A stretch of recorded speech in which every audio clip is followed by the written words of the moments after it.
Olá a todos, bem-vindo a um novo episódio da Canela Amarela. Hoje vamos falar sobre clima e como o clima impacta o agronegócio.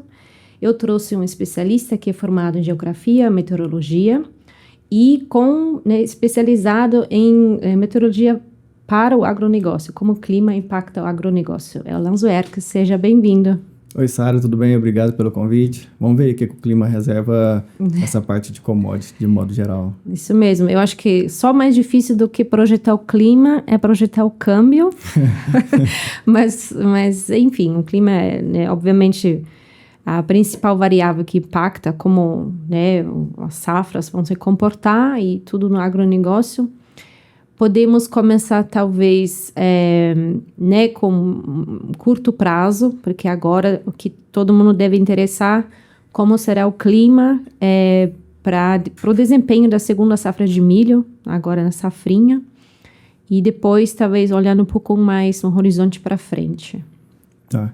No curto prazo, bom, olhando aí mais ou menos 1-2 semanas, a parte do Mato Grosso, principalmente da metade leste dele, Goiás, sul do Tocantins, oeste da Bahia.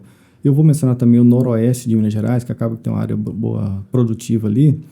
Ali está bem difícil até de ter algum episódio de chuva. Nessa parte, me chama a atenção de uma tendência mais forte das chuvas ficarem abaixo da média.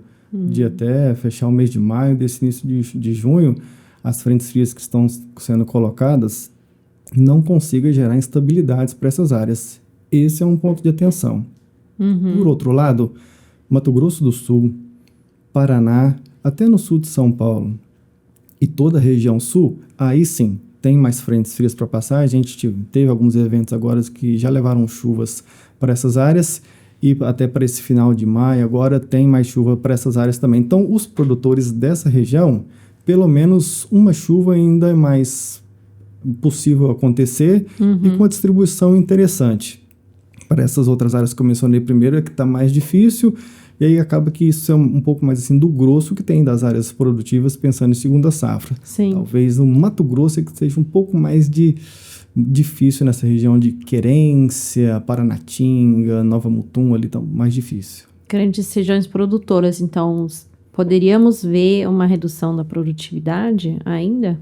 Ainda pensando que outras áreas como, por exemplo, o sul do Goiás, região de Rio Verde, Cristalina, que tem bastante pivô, ali eu acho que, como o milho tem uma demanda hídrica um pouco maior comparado com outras culturas, talvez valha a pena fazer um acompanhamento mais de perto nessa cultura. Claro, tem as outras que têm uma demanda de quantidade de água menor para fechar o ciclo, sorgo, milheto. Talvez essas consigam seguir um pouco melhor. Agora, claro, compensa muito também olhar quando foi o ciclo do plantio desse milho, porque como o pessoal veio relativamente bem, e claro, de uma forma geral, na safra como um todo, tirando aquele finalzinho de fevereiro, início de março, que foi ruim de chuva, teve um veranico ali, se todo mundo já tinha plantado esse milho naquele período, se o pessoal foi um pouco mais tardio. Então, dependendo um pouco da situação desse milho, pode ser sim que algumas áreas tenham um pouco mais de dificuldade. Inclusive, recente agora, nesses dias, os produtores do norte do Rio Grande do Sul estão lá, né, protestando por uma questão de dificuldade de clima, pedindo ajudas para renegociação de dívidas, securitização, por uma questão climática. No caso, as chuvas que ou vêm muito acima da média ou muito abaixo da média. Sim, né, a gente pode talvez falar um pouco mais tarde, mas essas tendências climáticas mais, né, no médio e longo prazo, como já impactaram, né, certos estados, e entre eles, claramente, Rio Grande do Sul, que vem uma batalha atrás da outra, ano contra ano, né?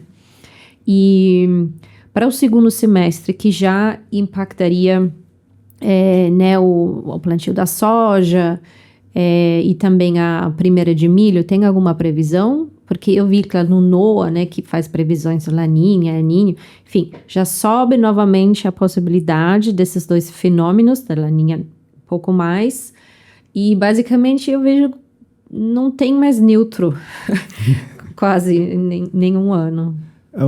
De momento, nem El Niño nem Laninha está sendo projetado, ou uma probabilidade muito grande deles acontecerem. Mas normalmente as saídas que acontecem ali no início de junho e julho são mais certeiras para de fato como vai ser o início lá do período chuvoso. Mas pensando em início da safra, talvez essa seja a conversa mais assim, animadora que eu venho trazer aqui, porque com as últimas saídas que a gente avaliou dos centros de clima, há uma concordância interessante olhando para setembro, que aí já os estados estão saindo do vazio sanitário, para a parte de plantio de soja mesmo. O Brasil Central, na faixa de modo geral ali, desde Rondônia, passa então por Mato Grosso, Goiás, Minas, colocando chuvas próximos da média. É claro que setembro é um mês que não tem tanta chuva assim, mais lá próximo do Mato Grosso, divisa com o Amazonas, tem mais chuva. Só que sul de Goiás, Minas, poucos milímetros, 50 mais ou menos, só um número de referência. Mas pelo menos sendo colocado numa condição acima da média. Então, em termos de atrasar, talvez seja um ano que não vai ser aquilo que a gente vai ver sendo noticiado, porque as chuvas estão querendo engatilhar ali de uma forma um pouco mais próxima do normal. Mas é o outubro que mais me chama a atenção, porque é onde de fato os trabalhos de campo acontecem, com plantio ganhando força, tração. E tanto o modelo europeu quanto o conjunto dos modelos americanos apresentam uma concordância muito boa, com volumes de chuva nessa área que eu mencionei, nesse corredor do Brasil Central, com lá nos seus 40, 50 milímetros, só para dar uma referência, assim, né, de possibilidade de ficar acima da média. Claro, a gente vendo isso de forma bem antecipada aqui em maio, então tem bastante água para passar debaixo da ponte até chegar ali em outubro, mas é muito bom ver com uma certa antecedência, principalmente se isso acontecer de novo em junho, com essa condição de chuva ali ficar boa já em outubro, que isso significa que o pessoal consegue plantar antes, você já projeta também uma safra mais cheia, condição de aproveitar a janela para a segunda safra também não ficando muito apertada. E só para finalizar, o novembro também fica sendo colocado para essas regiões, uma condição de chuva ali boa. O dezembro e o janeiro é que está ficando um pouquinho mais difícil, só que aí o horizonte é tão distante que é prudente a gente sempre acompanhando e ver se vai ter uma mudança ou não. Até porque, como eu mencionei, como é junho e julho que as condições de El Niño e Laninha acabam se estabelecendo pensando ali no período chuvoso, então eu acredito que a saída de junho ali dos modelos vai ser interessantíssima de acompanhar.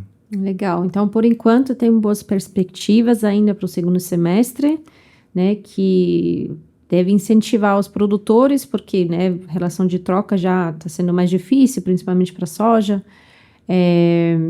Mas, enfim, né, temos que aguardar um pouquinho mais para ter mais certeza. E para os Estados Unidos, como que é agora, né, também o impacto climático agora, né, para a safra em milho e também no segundo semestre? A parte de verão vai começando a ganhar atração agora nos Estados Unidos, hemisfério norte, de modo geral. E lá o mês de maio, nos Estados Unidos, é o que mais chama atenção.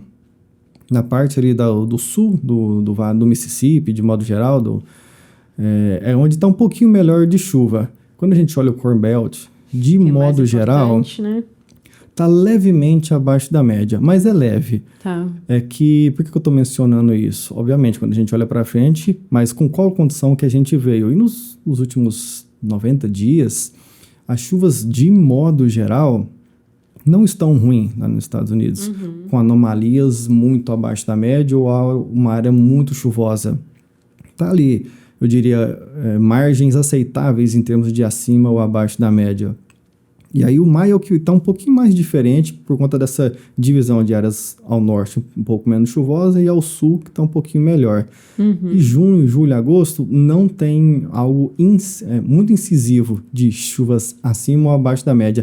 Está sempre ele levemente eu estou falando de 5, 10% só para dar um norte para quem está acompanhando, de chuvas abaixo da média.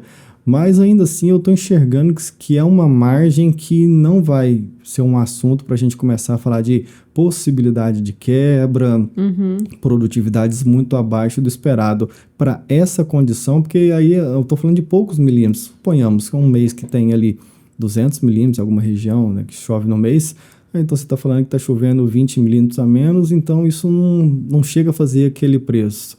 Então, de momento, a condição para produtividades boas, eu acredito que continua sendo a parte que tem a maior probabilidade. Legal. Então, os Estados Unidos também, por enquanto, positivo. E as temperaturas, eu vi que, né, tinha recentemente um risco de novas frentes frias. Isso pode acontecer daqui para frente? Ou, dado o cenário mais neutro, agora se estabelecendo, não? Não, essas frentes ainda continuam acontecendo lá. Inclusive, tem algo para esses próximos dias. Agora, as próximas semanas, tem um outro evento chuvoso acontecendo por lá. A condição é que, assim, quando vem algum cenário dessa categoria, se tem chuvas muito intensas ou que pode promover o que a gente chama aqui no Brasil, né, de zacas, ou seja, vários dias nublados acontecendo, mas, claro, a gente olhando para os Estados Unidos... friozinho para ficar em casa. E aí, se isso pode ser o suficiente para diminuir em termos de taxa fotossintética do cultivo que está no campo, por conta de baixa luminosidade. Mas aí acaba que isso acontece em um momento ou outro ao longo da safra mesmo, é algo que já é meio que esperado. A gente pensa um pouco mais em híbridos adaptados a esse tipo de condição. Mas como tem essas chuvas continuando, as frentes continuando lá, então ainda vejo que isso também vai contribuir com retornos de chuva para lá. Legal. E estou pensando você, né, usa os modelos tanto europeus, Estados Unidos, para ter uma noção, quem normalmente acerta mais? De modo geral, é assim, é geral porque tem muitos aspectos mesmo. Sim.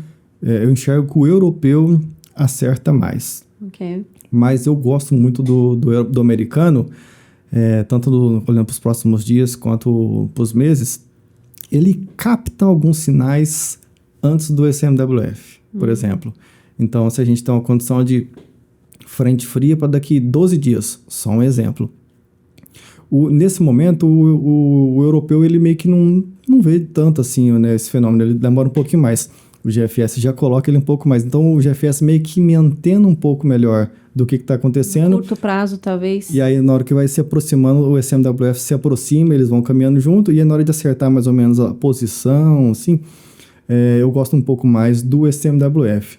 Mas isso também vai ter uma certa variação para um modelo acaba captando um pouco melhor o que é uma frente fria, o outro consegue captar melhor o que é uma chuva isolada. Então, acaba que o ECMWF, obviamente, tudo que tem em termos de parametrização física dentro do modelo, eles estão olhando mais para o que acontece na Europa. E a parte dos Estados Unidos também acaba olhando um pouco mais o que tem ali no continente deles, né? Então, a gente meio que vai ali de forma paralela, utilizando o que já vem desses modelos. Claro, aí também tem a parte do IMED, que olha aqui mais para o Brasil, tem os modelos regionais que o pessoal roda o WRF, mas eu gosto e uso mais o europeu. Tá, legal. E olhando mais para esse lado, né? Europa, Rússia, China, tem uma perspectiva também agora, né? Nos últimos anos também sofreram, né, com bastante escassez hídrica, né? Tanto a Europa, que impactou, enfim, o trigo, China também, alguns anos atrás. Eu lembro que era tão crítico a disponibilidade de água que secaram os rios, enfim, foi bem drástico. Tem uma perspectiva disso agora? Ou esse está mais em linha com o último relatório USDA, aqui bastante positivo em termos das safras para o próximo ano? Eu estou um pouco mais alinhado com o relatório do USDA no momento. Tanto a Ucrânia quanto a Rússia, eu não vejo algo tão chamativo, colocando chuvas abaixo, acima da média. Para a Ucrânia, em julho e agosto, é verdade que está sendo ali, sempre tem um viés meio que no país, de modo geral, chuvas levemente abaixo da média. Claro, aí estamos falando um momento de verão ganhando tração, assim, chuvas que podem ganhar volume ali, mas o viés, pelo menos, não é tão forte em termos de tirar a chuva. Isso é o que mais me chama atenção para a Ucrânia.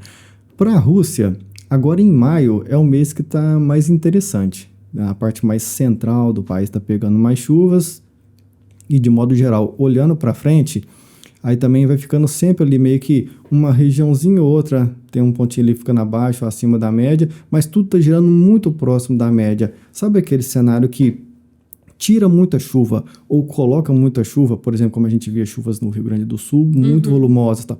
Não, isso eu não vejo para nenhuma dessas áreas lá, assim como também não tinha para os Estados Unidos. Mas para a China tem algo que já me chama um pouco mais de atenção. O maio, esse mês agora para fechar, nessa porção mais montanhosa ali, Himalaia, ali tá mais chuvoso. Na mais norte tá um pouquinho mais com chuvas abaixo da média. Mas o junho inverte o cenário. Essa parte mais de divisa lá com Rússia, nos estados mais do centro da Ásia, ficam com chuvas ali um pouco mais acima da média.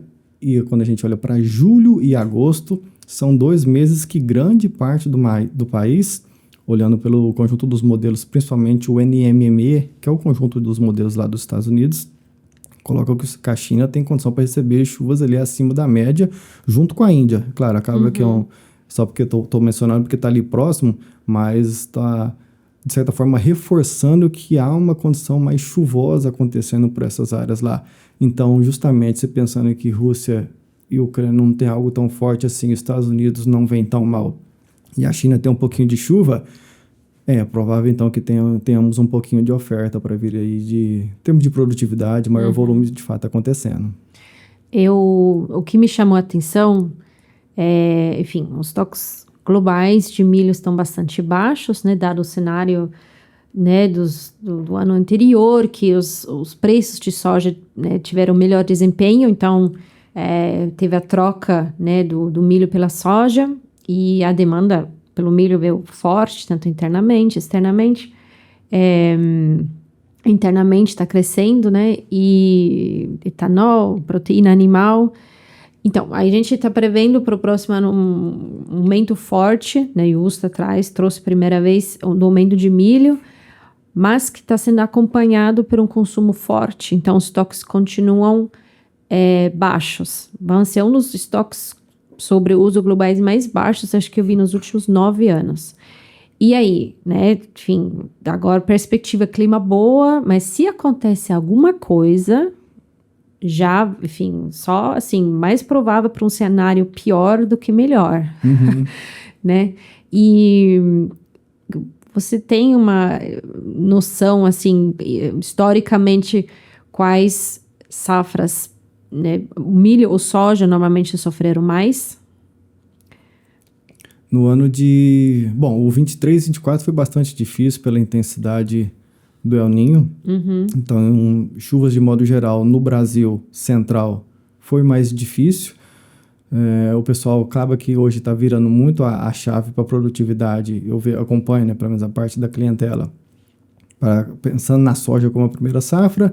E tem muita gente na safrinha tentando sair do milho, buscando ou menos risco de clima, ou culturas que têm menor demanda hídrica, justamente que isso, não vai chover tão bem assim. O ano passado, que 11, 12 de abril, mais ou menos, foi quando começou já ali cortar as chuvas no Brasil Central, e depois a gente teve todo aquele período seco, condição de queimadas. Sim, fortes queimadas. Então, em termos de área plantada, o pessoal está mais propenso a estar no milho. Me parece também que o pessoal ou vai olhando outras culturas que dê um pouco mais de segurança, especialmente na safrinha.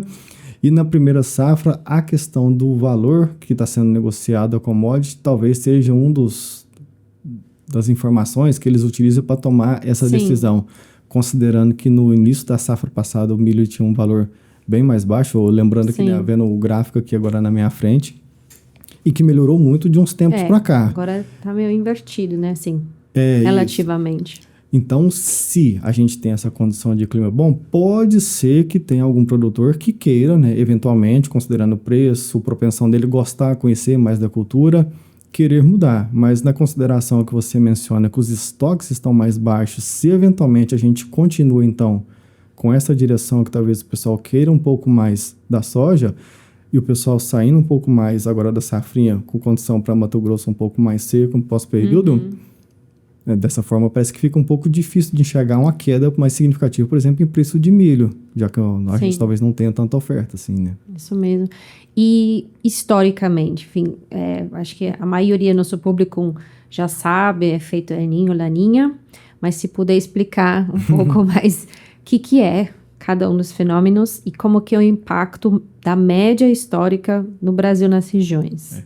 Se popularizou muito de alguns anos para cá, dado a sua correlação estatística mesmo de acontecer, né? Então, tem na explicação do que é o fenômeno. El Niño e Laninha são fenômenos de efeito oposto. O nome do índice que a gente acompanha é El Niño Oscilação Sul. O El Niño é a fase positiva desse índice, El Niño Oscilação Sul, é porque o nome do índice também copia a fase positiva, né? E a fase negativa desse evento é a Laninha. O que é o positivo? Quando a gente tem lá no Oceano Pacífico, bem próximo do Equador, ali 5 graus de latitude norte a 5 graus de latitude sul, entre as longitudes de 120 e 170 oeste. Imagina um retângulo lá nessa região, né? Naquela região ali, quando as temperaturas estão a 0,5 graus Celsius acima da média, vai passar a se configurar uma situação de El Niño. Então, como a temperatura é positiva, então a associação da fase positiva com o fenômeno.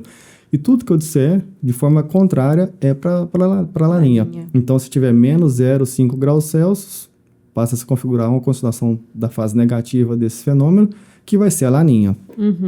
É claro que aí depois tem as intensidades, durabilidade, que é outro aspecto que dá para a gente mencionar também.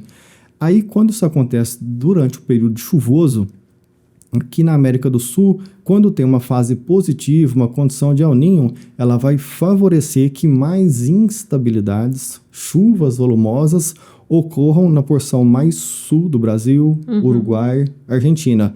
Tanto é que foi o que ajudou muito a Argentina a recuperar a questão de produtividade 23, 24. Sim. 20 e tantas mil toneladas, alguma coisa assim, se eu não me engano. Quando tem o efeito oposto, quando a Laninha ocorre nessa região da Argentina, Uruguai, Rio Grande do Sul, Santa Catarina, Paraná, então toda a porção mais sul do Brasil fica mais seco. E já de Mato Grosso, Matopiba de modo geral, norte de Minas, tem chuvas acima da média. Então, regionalmente no Brasil, há essa diferença da ocorrência de que faz ter volumes de chuva acima da média quando tem uma fase positiva ou negativa aí do fenômeno. Tá, então, dado nossa concentração dos grãos muito na parte centro-oeste, um El Niño, claro, depende da intensidade, é pior do que Laninha. Sim. Sim, porque ele acumula mais essa parte dos grãos, então, em geral, claro, depende da fase do grão, mas é pior não ter chuva do que ter mais chuva, não seja na colheita. Então, acaba que, por El Niño ele afetar uma região do Brasil aqui, claro, tem as culturas de grãos lá também, mas, por exemplo, cana-de-açúcar já não seria tão forte quando comparado, por exemplo, a São Paulo, ou na parte de soja, o Santa Catarina não é tão forte como Mato Grosso, é só um efeito de comparação. Eu falo isso porque às vezes a gente fala de agro de modo geral, né? Aparece um produtor de Santa Catarina, aqui tem soja, assim, é claro que tem, a gente está falando um efeito comparativo com outro estado, em termos de produção, né? Então, quando tem um El Niño forte, o Mato Grosso inteiro sofre, o Goiás inteiro sofre, Minas praticamente inteiro sofre. Então, aí já e o Matopiba como um todo, né? Então, imagina, oeste da Bahia, Balsas, Maranhão, toda essa região sofre muito. Então, em termos de volume de grão, a tendência de El Niño é sempre, se você for acompanhar os gráficos históricos, o gráfico é sempre assim, produtividade, uma reta ascendente. Quando ele dá uma quebradinha assim, é um ano de El Niño. É fácil de identificar na produtividade. Sim. Na produtividade, na área plantada, talvez tenha alguma diferencinha. Sim. E aí, quando tem a Laninha, normalmente o Rio Grande do Sul tem muitos momentos de seca, ondas de calor, tem essa dificuldade por lá. Essa definição de 0,5 graus acima, abaixo da média histórica no Oceano Pacífico, essa definição, enfim, tô olhando o histórico, dado que o clima mundial muda, né, para mais quente, eu não sei se a gente atingiu, acho que já mais acima de 1,5 graus, né, isso muda também? 0,5? Enfim, qual o histórico está sendo considerado? Sempre os últimos 10 anos? Os últimos 30. 30? Então. A gente fala para ter 30 anos para se formar uma média climatológica. Pegou esses últimos 30 anos, obviamente tem bases de dados que podem se estender um pouco mais, normalmente é de praxe considerar os últimos 30 anos. E aí do 0,5 acaba sendo o limiar. De 0,5 a 1 é uma intensidade fraca. Então é o fenômeno, seja o Niño ou Laninha, da intensidade fraca. Aí de 1 a 1,5, a intensidade moderada, e de 1,5 a 2, aí já é um El Niño de forte intensidade, que foi o caso do Rio Grande do Sul, agora de 23 e 24. Ele, inclusive, chegou a 2,1 no mês lá, que aí começa a se considerar um El Niño de muito forte. Popularmente tem gente que chama Super El Niño e tal, mas na literatura acaba que a gente não lida muito dessa forma. Laninha que ainda não tem catalogado uma intensidade tão forte, assim, passado forte. Tá. E pensando mais no longo prazo, né? Enfim, olhando os históricos dos últimos anos, teve muitos efeitos já extremos, né?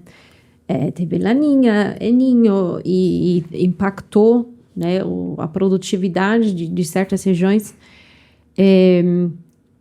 Vocês enxergam algumas regiões no mundo que estão sendo impactados na média mais e que deve talvez transformar, né, mudar as novas fronteiras, né? Talvez, enfim, pensando, nossa, o Rio Grande do Sul teve um problema atrás do outro, agora precisa, né, acesso a crédito mais fácil, que é difícil, dado a Selic alta, deveria ter uma reajuste, né, das culturas, enfim, tanto regionalizado, ou enfim, como o Brasil está posicionado. Essa questão de El Niño e Laninha acaba que a América do Sul sofre bastante, talvez aí dos países que estão, né, nesse continente que mais essa relação estatística é bem definida. Pensando em mudanças de modo geral, assim, né, a temperatura do planeta, até a gente olhando para frente, falando agora em termos de previsão, seja de temperatura mínima, seja de temperatura máxima, os meses tendendo a ter temperaturas mais quentes. Claro que se a gente, quando olha para o agro, pensando se a temperatura mais cedo está um pouquinho mais quente, ou então se a tarde está um pouco mais quente, a manutenção da água no solo, para todo o mecanismo de respiração da planta já é mais difícil, né? Mas bem, na questão do Acordo de Paris, que você mencionou, né, no 1,5 graus, a gente está ali brigando nesse valor, ficando ali já um pouquinho acima. Vi uma publicação recente, o pessoal falando que já estamos rompendo um pouco essa barreira. E aí, globalmente, isso, quanto mais quente, as áreas que, no momento, a gente chamaria de talvez não agricultáveis, que pode passar a ter um temperismo maior acontecendo, ou seja, uma forma de promover solos que se tornarem um pouco mais férteis. Olha, isso é algo que demora muito para acontecer, a não ser que a gente considere as áreas lá dos permafrosts congelados, na Rússia. Que falando que, de repente, eles teriam uma área agricultáveis aumentando. Muito maior, né? E aí, é claro, pensando em um solo descongelar e ter a condição de cultivar ele, é possível ser feito, claro. Aí toda uma questão de mecanização e adaptação ao tipo de clima, solo do local. Até vem agora a questão de disputas, pensando que o Ártico pode ter um pouco mais de degelo e tornar a navegação mais fácil, enfim. Existe muita conversa e muito olhar em relação a essa questão da mudança de clima, aquecimento global de modo geral. Sim. E quem pode se beneficiar ou não com essa situação. Eu diria que aquilo que eu aprendi quando eu fiz a parte de intercâmbio com o pessoal, eu ia explicar sobre terremoto. Um terremoto de 6,5 graus na escala Richter nos Estados Unidos vai causar um tipo de efeito, um tipo de consequência nas estruturas, de danos na sociedade. Esse mesmo terremoto, na mesma distância, local de epicentro, no Haiti, vai causar muito mais estrago. Sim. Porque a estrutura do país, dos postes, das edificações, das estradas, é mais deficitária de modo geral. Então, eu olho da mesma forma para o aquecimento global e as suas consequências. Quem tem estrutura mais consolidada, está mais bem preparado em termos de estrutura, tende a sofrer menos ou aguentar, amortizar um pouco mais esses impactos, mesmo que eles aconteçam. Mas por exemplo, áreas que vão ficar um pouco mais quentes, tem mais condição de ter refrigeração dentro de casa, porque tem energia para suprir isso. Nas áreas que não tem a condição disso acontecer, então você ainda vai continuar ou no ventilador ou continuar no sol. Seria mais ou menos essa relação. E a gente pensa, então, o sul global, de modo geral, talvez um pouco mais exposto, tirando a Austrália e talvez a África do Sul, algo mais nesse sentido, e países que estão, de certa forma, mais vulneráveis a situações que podem sofrer inundação, seca e tal, isso vai se agravar porque não tem uma estrutura preparada para receber algo que você não vai arrumar isso em 5 anos. Se em 5 décadas, um século passado, toda a estrutura do país não foi organizada, agora em 5 anos pensando nisso, eu não sei se vai ser o suficiente. Você vai ali, aquela questão de tampar o sol com a peneira, organizar, mas em termos de planejamento, talvez Estados Unidos, Europa, China, um pouco mais preparados, talvez. Claro, aí a gente já pode pensar, na literatura a gente sempre vai problematizando, né? Mas aí população, e muita gente, ou pouca gente, você sempre pode colocar vários elementos, vai ficando difícil, que é justamente, e para fechar, a questão que você mencionou do permafrost ou do planeta aquecendo. A Rússia ganhou área agricultável, mas agora tem muito mais extremos acontecendo em outras partes do país, por exemplo, no Brasil, em termos de mudança de clima. Áreas que são mais chuvosas podem se tornar mais chuvosas, então promove mais inundação. Se está muito alagado, como que o ambiente não vai sobreviver sem a questão de oxigênio no solo, já que ele está todo alagado? Ou áreas que estão mais secas, ganhando expansão, como fosse um processo de desertificação, porque vai ficando ainda mais seco. Então, globalmente, sempre vai ter áreas diferentes acontecendo em termos de estou sendo favorecido, estou sendo prejudicado pela mudança, né? Então, uma questão é muito essa questão de como os produtores estão preparados, e isso, né, tende a ter uma correlação, normalmente, os grandes, né, têm mais apoio financeiro, pensando, né, no centro-oeste, tem muitos grandes produtores que podem se preparar mais, agora mais no sul, se tiver mais menores, agora sem apoio, né, financeiro, né, para fazer investimentos e também, né, em culturas mais resistentes, com as extremas climáticas, vão sofrer mais. Então, a gente poderia ver uma consolidação ainda mais forte, né, tirando uma cadeia mais concentrada de grandes produtores. Excelente ponto. Então, é como se a gente imaginasse um produtor de 1.000 hectares, outro produtor de 1.000 hectares. Esse tem 5 plantadeiras, esse tem 3. Esse tem 5 silos, esse daqui não tem nenhum silo. Quem está mais preparado para toda a dinâmica da safra, segurar, armazenar e negociar melhor? Quem está mais forte tem mais poder de fogo em termos de poder operacional, as melhores cabeças, digamos assim, mão de obra e melhor estrutura. Então, talvez quem está grande em termos de área, mas não consegue usufruir tudo e quer utilizar, vai demandar muito mais tempo para plantar, vai aproveitar janelas menores, vai ter que negociar em momentos menos favoráveis, porque estou colhendo, preciso escoar, não tenho como armazenar. Mais ou menos um comparativo também. Enfim, essa coisa de armazenamento é uma coisa, um problema, né, doméstico mesmo, para justamente, né, ter um período de conseguir armazenar e nos melhores momentos, né, enfim, vender mais.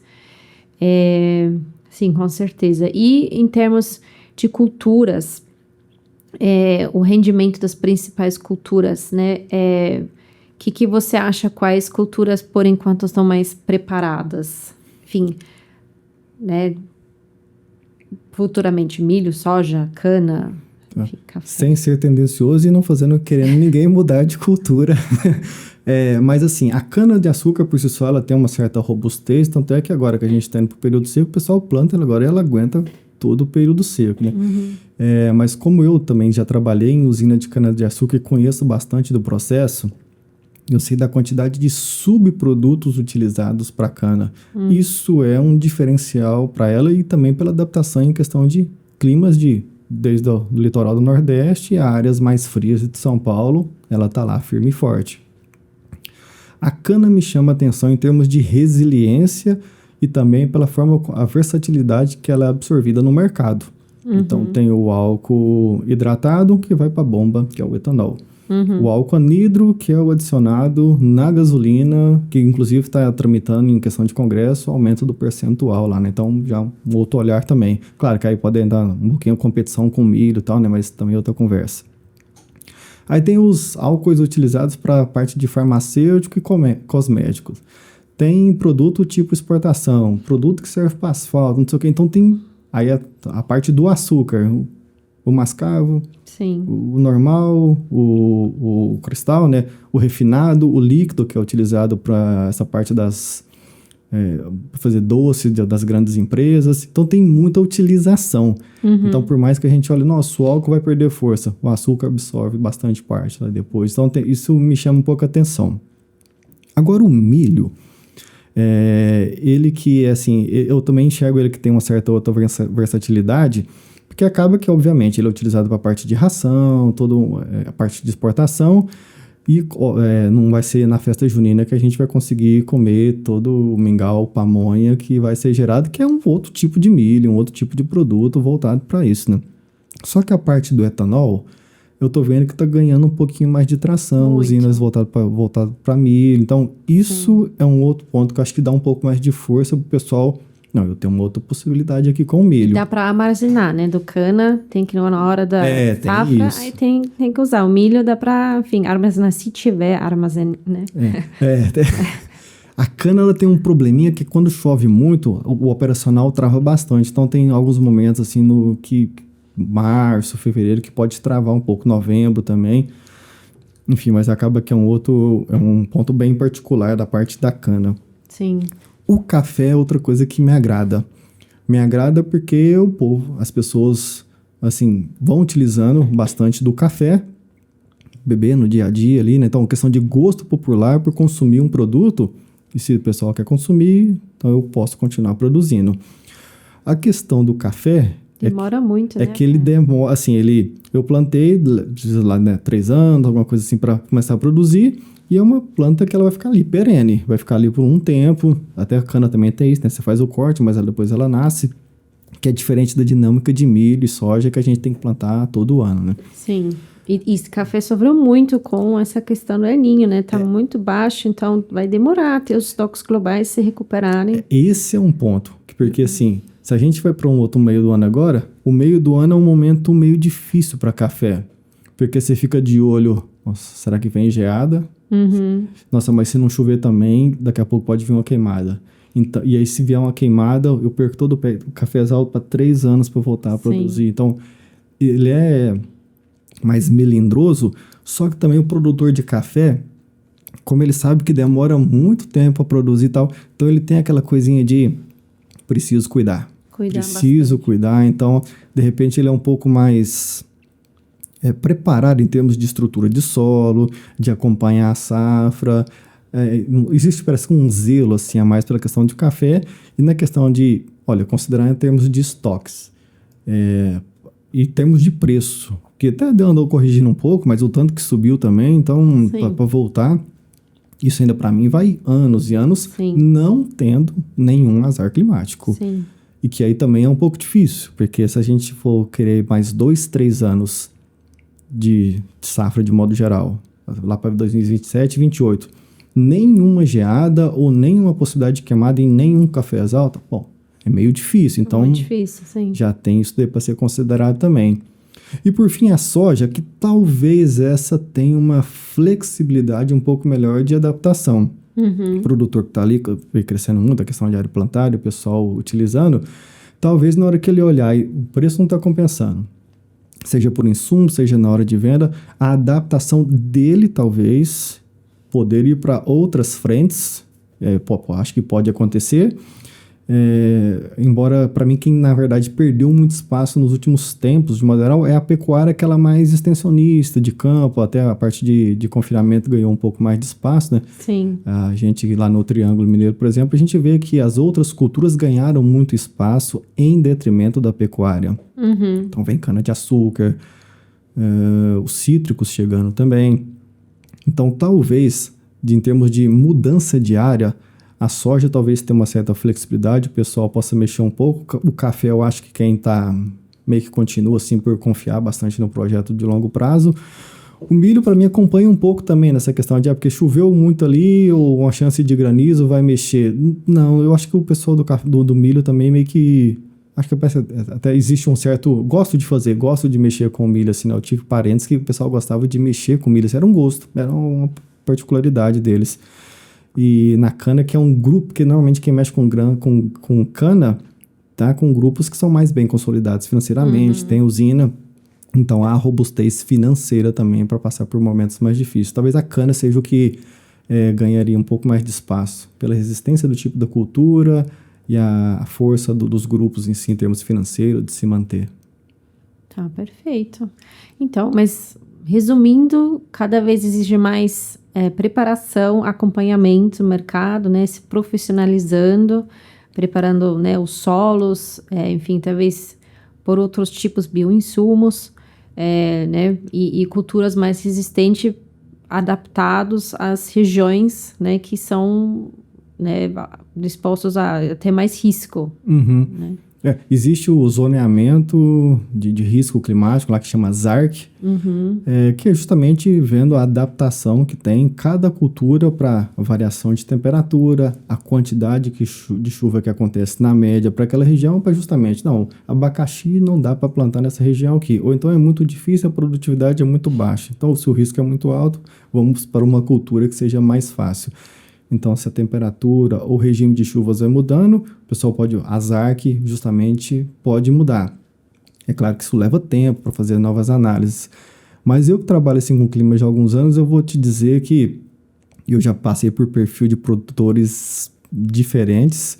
E por mais que a gente fale, de repente, uma condição de clima que pode acontecer ou não, eu sempre olho muito para a questão do que o produtor leva em termos da condição de gestão. Então, por exemplo, para fechar com você aqui a análise, eu tenho 2 produtores, perfis parecidos, áreas parecidas, mas tem um que gosta de risco e não escuta muito bem o que a gente fala, de repente, que eu sempre fiz assim, o vovô, o papai fazia assim, não sei o quê, e o outro de cá que ele já escuta um pouco mais, né? Então talvez eu vou um pouco mais devagar. Eles são vizinhos, eu passei o mesmo cenário de clima para eles, para setembro e outubro. Esse daqui vai socar o pé na bota a partir de 20 de setembro e esse daqui vai devagarzinho. Por questão de perfil. Então, esse daqui às vezes ele prefere pagar para ver, porque dentro da estrutura da empresa a gente precisa, porque senão a gente perde janela de safrinha lá na frente. Esse daqui, não, eu prefiro uma safra de soja cheia, mais bem feita. Então, também o interno da questão da gestão, né, porteira para dentro, eu vejo que isso está variando bastante.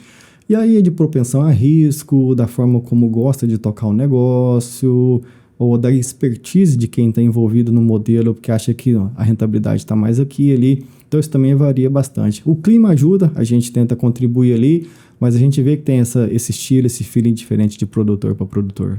Perfeito. Muito obrigada, Anzélix. Do meu lado foi isso, né? Agora vamos ver o que acontece nos próximos meses e talvez chamar você de novo mais no 4º trimestre ou 3º trimestre para atualizar o que vai acontecer, né, no nosso verão. Eu sempre puder contribuir com vocês aqui da parte de clima, né, dar um norte do que pode estar acontecendo, fatores que podem marcar a safra. Eu vejo que ali, especialmente em junho e julho, a correlação com o que vem a ser a safra é bastante forte. Então, se eventualmente tiver mais conversas, eu teria muito para falar ainda aqui sobre clima, sobre outros aspectos. Nos próximos meses, estou à disposição para contribuir com vocês aqui, todos que acompanham o canal, os parceiros. Muito obrigada. E eu que agradeço o convite. Espero que tenham gostado. Procura nossas redes sociais, dá um like e até a próxima.